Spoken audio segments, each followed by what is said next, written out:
pisser dessus, tu vas voir. Tu vas regretter après, hein.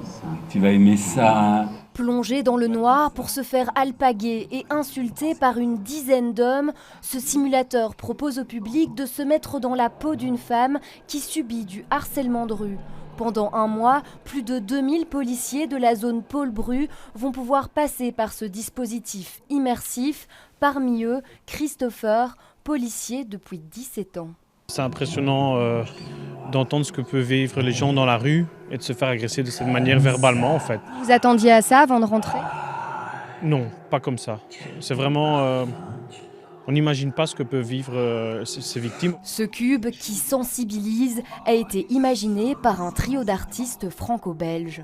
L'idée, c'était de faire autre chose que ce qui se fait habituellement, à savoir des films, des affiches, des campagnes. C'est de se dire que si jamais on met quelqu'un, un homme, dans une situation, à ce moment-là, peut-être qu'il va ressentir ce que les femmes vivent vraiment au quotidien. Il est mis à disposition de la police dans le cadre d'une collaboration avec la section EVA qui accueille les victimes de violences sexuelles et intrafamiliales.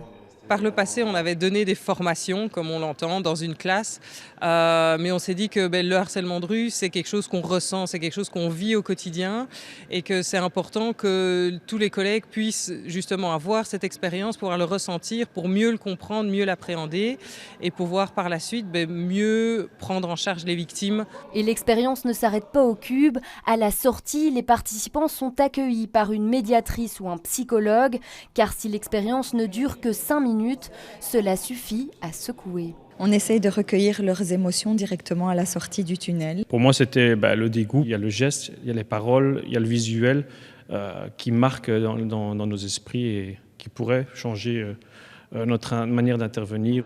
Installé dans la bourse, le simulateur n'est pas accessible qu'à la police. Tout le monde peut s'y rendre en soirée et les week-ends jusqu'au 29 novembre.